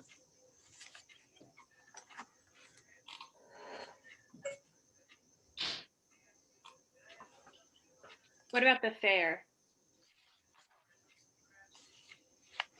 Allison, I was just going to say that it seems like just to take a step back, the agritainment, it seems like this would be a good spot to make some sort of definition there. I thought the same thing, but I don't know what it would look like. I don't know if the committee had considered this in previous versions or not, or if they had any comment on that, or. So what? Oh, sorry, please, Allison. My short list of things that, as I was reading through, seemed like we should discuss as for definitions would be agritourism. Do we need to define a brewery and a winery? Do we need to define equine activities if we deleted that sentence from that Liz Burdick had added to that first definition? Should that be specifically mentioned elsewhere? Do we need to talk about the fair? Do we need to define a slaughterhouse, which sort of feels like its own thing? Those were the terms that I had thought we should discuss, and we don't need to discuss them tonight. But Yeah, so going through them, so essentially agritourism is defined in the proposed regulation instead of in the definitions. So certainly someone could consider moving that around, as they wanted. It's kind of an organization bit. I don't think. Section. Oh, sorry. Is that section E? Yeah, it's all in E. 1 and 2. Yep. I think every bullet point has a definition associated with it. Those could be migrated around if desired.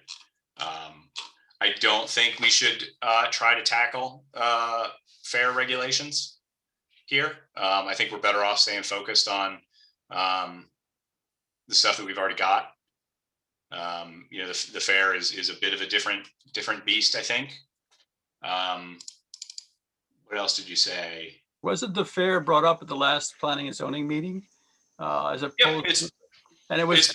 It's been brought up several times over the last 6 months. No, I mean the last one, about a week ago, where they were trying to move down to Gales Ferry, and there was a lot of positive response from many members of the planning and zoning committee. Agree. Why would we not want to discuss it here?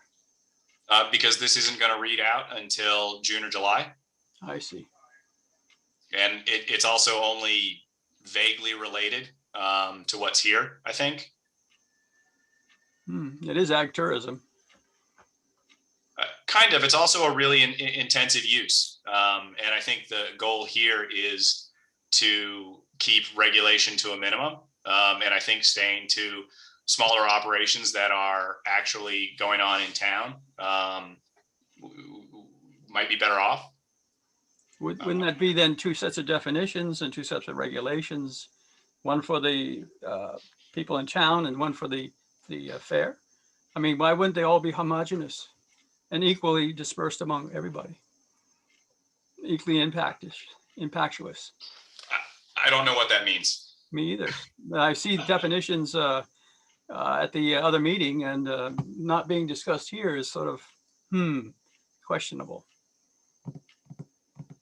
I mean, the zoning commission is already moving forward with a regulation for the fair.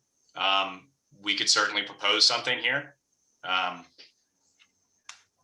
Certainly, if it impacts agriculture, it'd be nice to hear what it's all about. I mean, put it out for the public to hear. Can we think of a situation where, other than the Ledyard Fair, which is its own thing, where there might be another agricultural related fair in town? Like, if permitted, why not? To have that late May farmers market type shindig. If you added a carousel, would that be a fair? Ooh. A carousel would have horses, so they'd be agriculturally related. That's a stretch, Allison. Well, last time we had. But hold on. If the zoning commission is already looking independently at what could possibly be done as far as fair regulations are concerned, I don't think we should be addressing them either. From the standpoint, I don't disagree with the Ledyard Fair as it had its agricultural roots to it and had some agricultural aspects to it. Overall, I would hardly call fair rides, carny booths, trinket salespeople, the window salespeople, agricultural, and all of the food truck vendors as agricultural uses. I mean, the limitation of what is agricultural uses from what was in the Ledger Fair is the horse barn, the horse rink, when they did the things over there with the horseback riding, the tractor pulls, the oxen pulls, things like that. I agree. It was an agriculturally based fair. It is an agriculturally based fair. But a good portion of what is in the Ledger Fair is not what I would consider to be agricultural uses. And that is why I think what Nate was trying to say is that the zoning commission is looking at that independent of this, because it is far more intrusive than anything that we're looking at trying to do here. Okay. So, Allison, it's just kind of a good time to mention there. We used to do a spring market. Of course, it was suspended last year because of COVID. And I've received a letter from the town since that says we cannot do that moving forward anymore until this committee completes its work. We have pieces of our business that are really held in the balance right now. I got a letter from the town that said you can't do this stuff anymore until this committee completes its work. So it is in my farm and my family's best interest that we complete the work we're tasked with in as efficient a manner as possible. This is no place I want to be. I can guarantee all that. But I want to get out of here as quickly as possible so I can start to make some plans for the year to come. Because you just happen to mention that, and I'm like, I don't know what the status of that is right now. The town's opinion is that we're out of use. We should not be doing that out of use. So Nate just threw out we weren't going to be wrapped up till June, and I just kind of shuddered like, uh-oh, what's that going to look like? So sorry, I just kind of want to throw that out there where we're all talking here, that this is actually has this right now has very, very tangible consequences on our season moving forward. We are under directive from the town not to do things like that festival right now. And I certainly didn't bring up the fair in an effort to delay No. what we're discussing. It's just that it had been mentioned in several public comments. That's the only reason why I wrote down all of those things, was because there are things that I was reading and that, I want to Sure. address public concern. So Nope, but we can just tell the public that other people are dealing with it. I love that idea. Yep, but I would like to try to drill down on some of that agri-tainment, and just so we can keep moving forward so we can start making plans here at Holmberg Orchards. We're trying to figure out what to do. So just hadn't really had an opportunity to mention that. I thought it was a good time to throw that out there. Is it helpful to restructure and move some of the agricultural tourism activities, brewery, winery definitions to the list of definitions, or it's fine how it is? Well, the state of Connecticut has defined ag tourism, and we could look at that and drag it into and say that's our definition. It is very flexible. It's very open. They do look at neighboring states as well, and you could see that there's quite a comparison between all the New England states and Connecticut. We are quite flexible in ag tourism, which would mean that your festival would be a component of that, I think. Yeah, so so to that point, Paul, I agree. If the state has a definition of what ag tourism is, we probably should just emulate that same. Like we did with farming and agriculture. Correct. I agree. In this section is what I'm asking. Because Yes. we are discussing them later on in the regulations, but they're not That's a different thing. written here. No, I agree, but from a standpoint of in the definitions, we should be defining what agritourism is. But I agree with Paul that we should be emulating whatever the state definition is. You can Google it. You can Google it. It's out there. So I did it the other day and did my background research. So take a look, Russ. You might enjoy that. It might help you a lot in settling your concerns. I'll add that to the list of things that we'll pull together this month. Okay, thank you. State definition of agritourism. So just to be clear, I don't think the state has adopted a definition of that. I think there is an OLR report on it, but I don't think the state has adopted a definition. Well, that may be true. You may be exactly accurate on that, but there are neighboring states that they reference in their OLR report, including New Hampshire's, which is quite quite open and quite flexible. I think we should consider it, take a look at it, and then make our decision based on that. Because at least someone took some time to do a research of neighboring states on ag tourism and what's happening today in ag tourism.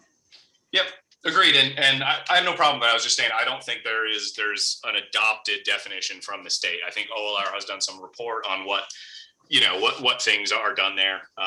The definition that's used in the proposal itself is from North Stonington's definition. But no problem looking at other wording there. Do we need a separate definition for an ag activity? I'm only asking because it's a term that comes up in sections other than where it's defined in the regulation.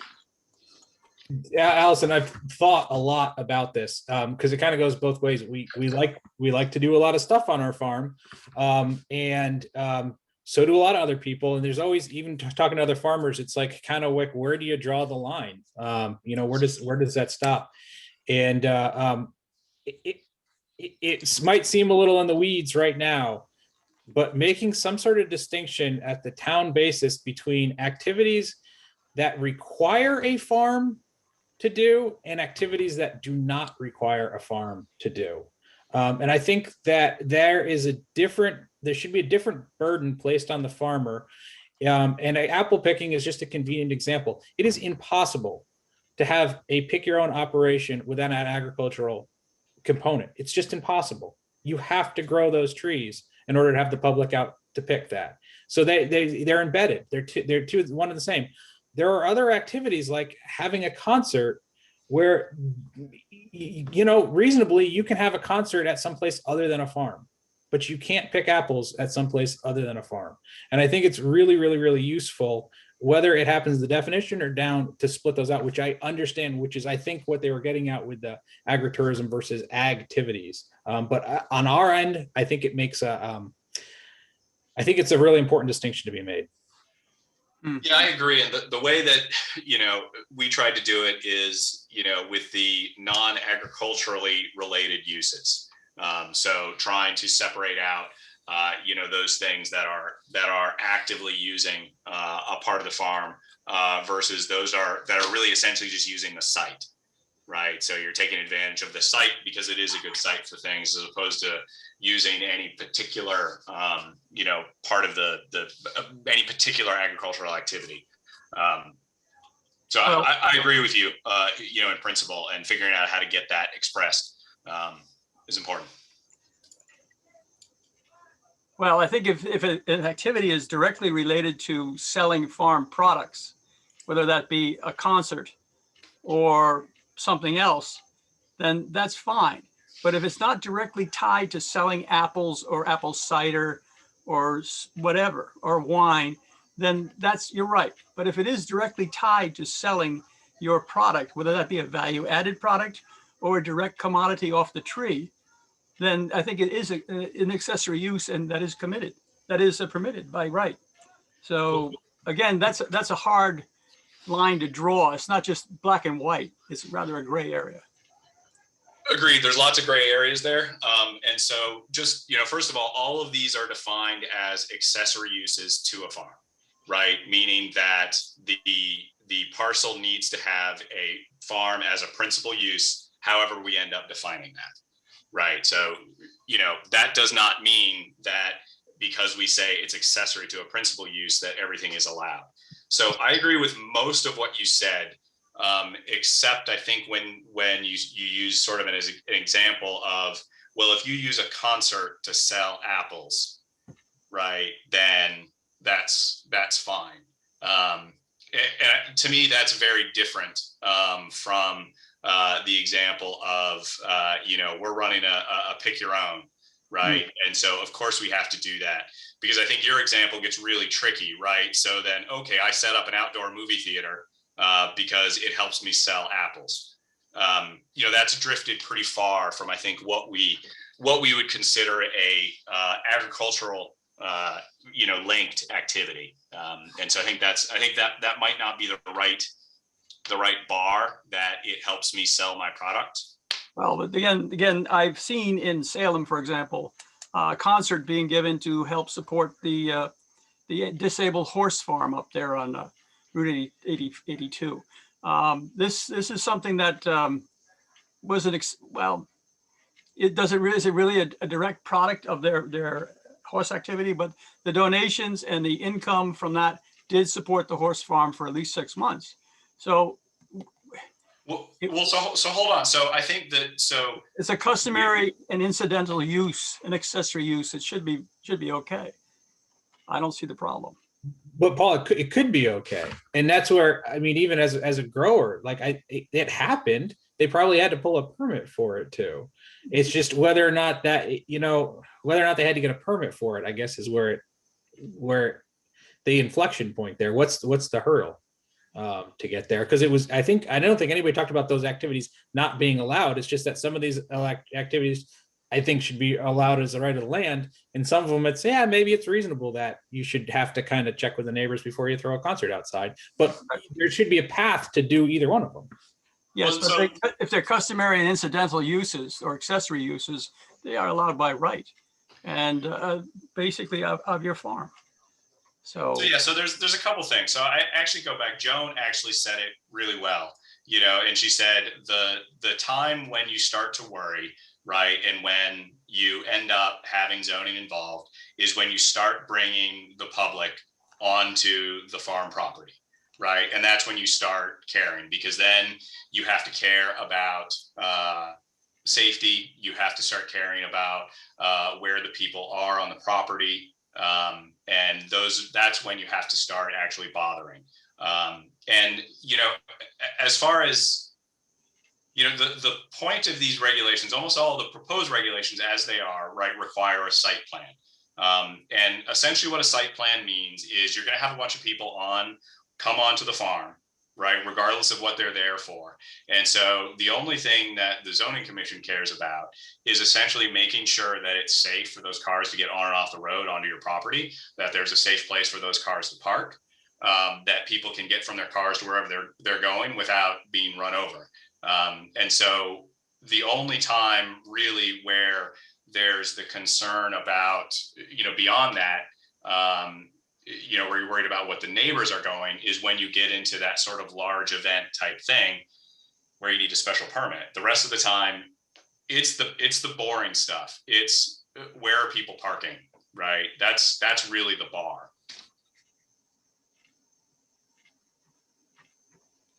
It's 8 o'clock. I don't know what time non-farmers go to bed. I do want to be, I do want to be cognizant of that. Are there other definitions that I can be tasked with researching to potentially include? I don't think we're going to write new definitions tonight, and that's part of the reason why we started with this document. I know it was controversial because there were a lot of people who didn't care for this document, but it does allow us to sort of efficiently have a starting place to talk about these things. And when I look at like needing to create a definition for something like equine activities, I want to do research there. I don't think the 7 of us are going to be able to write that tonight. Are there other definitions that I should consider researching before next meeting? Slaughterhouse? Yay or nay? Wouldn't a slaughterhouse just be a building with an agricultural use? Why not? Yeah, an accessory use to value add the product. That's something that's largely governed by the state. Mm-hmm. Okay. And that would not be an accessory use. That would probably be a principal use to what that activity is doing. Okay. But to Nate's point, that's also something that's regulated by the state, not by zoning. Okay. Do we need definitions for a brewery or a winery? And did we want to include anything separately involving equine activity? With respect to the brewery and the winery, the state has definitions of those and they should overlay whenever we need to use them. They're existing. But I agree Do fully. they need to go here is what I'm asking. No. I don't think so. Yeah, we don't usually repeat stuff like that if we don't need to. Okay. Is this a good pausing point for tonight then? Yeah, I agree. Yeah, it's as good as any. How do you want to continue the editing work? I mean, this was just sort of, did this work?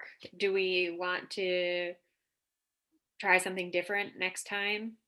Do we want to take turns running the screen? Like I did it tonight. I'm happy to continue doing it, but I also don't want it to feel like, No, I mean, Allison, I think the way you're doing it is the right way we go do it. We look at the words, make the editorial changes that are needed. And then I think come back at the next meeting, what you can do is forward any of the changes that you're making for any of the added definitions. You may want to do it separately so it's not such a large document. These are the proposed definitions you're going to recommend. I caution that once Allison sends that out to the committee, that no discussion happens outside via email back and forth, because now you're violating FOI requirements. But at least everybody has them in hand prior to the next meeting. yeah, so I'll save this document as agricultural regs working draft with today's date. I will keep my list of homework assignments in a separate document. And if however we decide to incorporate them or not at the next meeting in terms of kennels and agritourism, we can do that. And then I was thinking that we would just continue unless someone had another suggestion. Could No, I we, mean, I think it's good. I mean, this is the way you got to do it, right? Is go through it and figure out where the words are wrong and figure out where the words are right and keep going. could we ask the people who are equine specialists in our town? There must be 10 to 20 farms that are focused on horses and other things, mules, donkeys, this sort of thing, alpacas. Can we ask them to input their thoughts on definitions and potential regulations or non-regulations? I think basically they would have quite an insight to provide. And they are not really included in the 3 plant specialists that are here. My background in animals is more in fish and shrimp and oysters. So, and even though I have animal science background, so I'm not an alpaca specialist, or last time I used an alpaca was in Peru, so forget about it. I think that we will continue to be open for public comment. I'm not sure why people feel like there needs to be, I did study livestock at college. I have a degree in agriculture. I've worked with livestock for 15 years on 1,500 acre pig farms and 100 head dairy farms. And I've raised livestock in town here.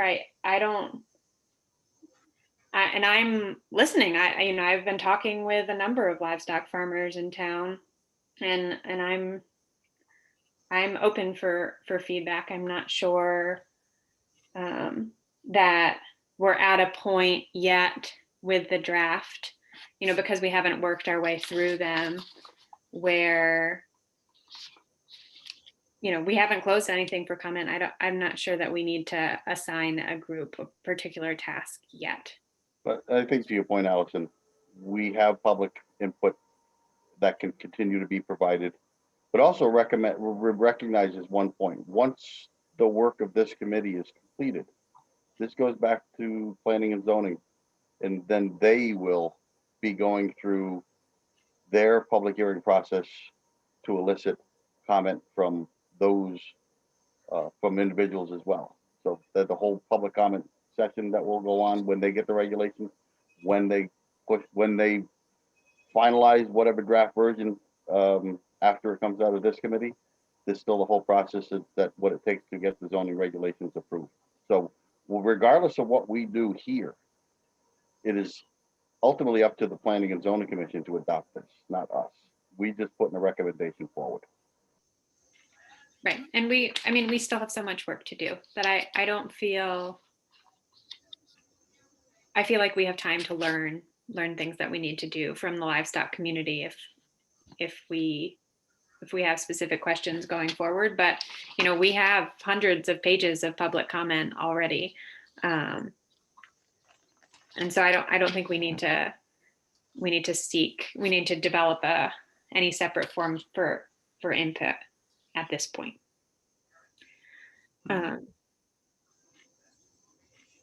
That being said, I would like to make a motion to adjourn the meeting for tonight, unless anyone has anything else. I second the motion.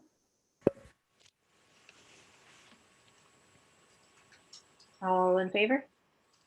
Aye. Right? Aye. Okay, the meeting has ended at 8:10 p.m. Good job, Allison. Thank you, Allison.